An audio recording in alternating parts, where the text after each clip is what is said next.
It's 7:30 in the morning.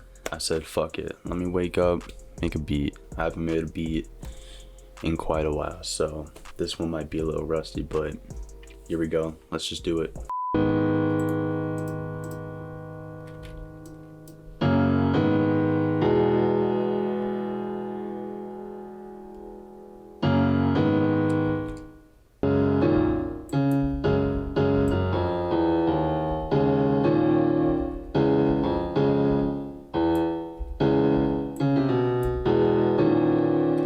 Oh, that's it. Just the one.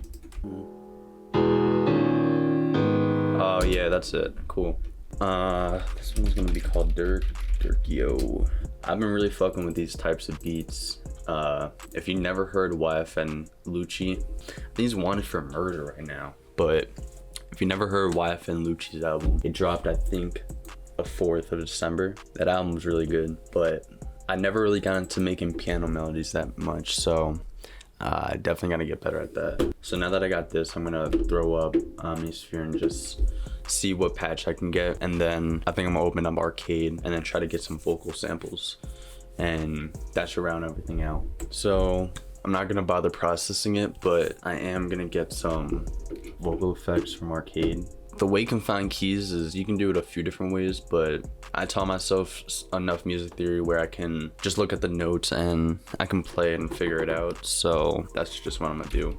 So I think it's in,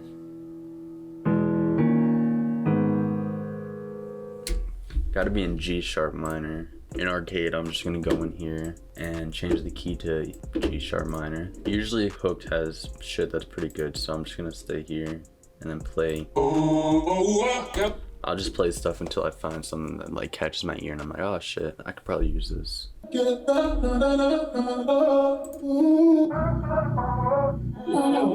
Oh yeah, definitely get something here.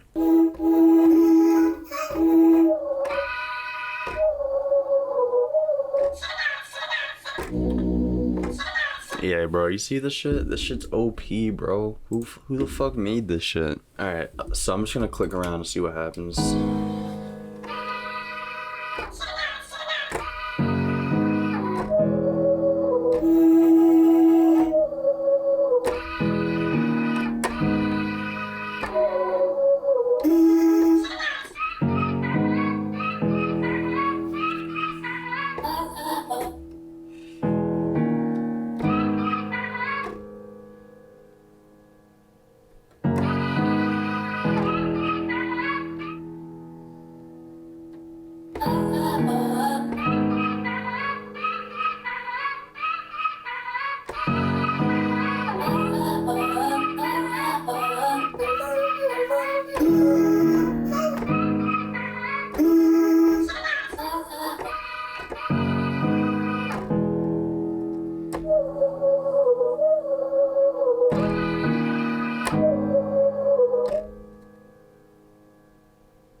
Now that I have a few Arcade sounds that I know that I want to use, I'm just gonna duplicate it twice so that I have 3 copies, and then I'm just gonna separate each of these notes into one mixer channel individually, and then I'm gonna group all the instruments together and then process them together. But I just wanna initially take out individually what I don't like in between these 3 sounds, so I can process them differently so that they fit the space differently, so it just feels better.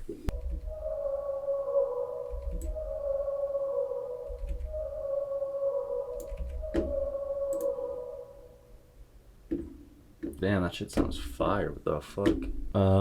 Delay. What I like doing is I like doing reverbs into delays and then pitch shifting the delay a little bit.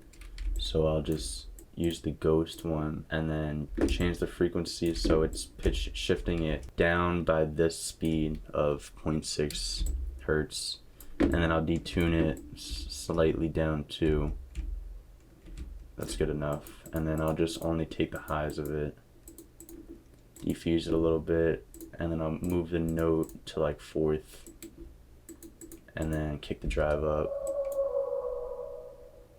and it just creates the reverb into delay creates a it creates more movement, but it also creates more depth out of the sound. It's being pushed back, and then once it's being pushed back in that space, it's being spread out to the sides. Since I have the frequency shifting downwards, it's mimicking the effect a sound would have when actually spoken in a real room. If it's like a big chamber, there's gonna be some frequency shift in the downwards direction just because of the reflections of the ambience of the room. I can't take credit for that, but it's just a cool trick that a lot of engineers do that when I heard it, I was like, damn, I'm using that every time I use a delay. Basically every time I use a reverb, I'll put a delay just to see how it sounds. And chances are it sounds pretty good. So now we have these two working together pretty well.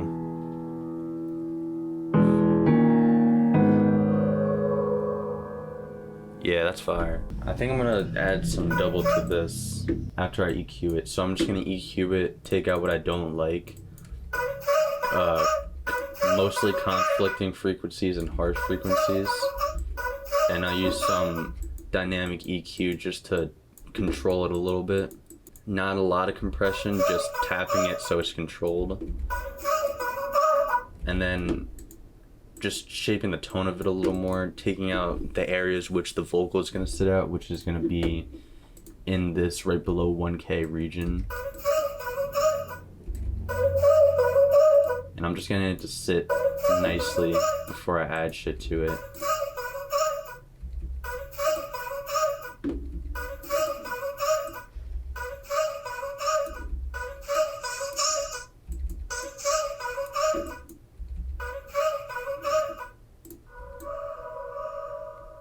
Cool.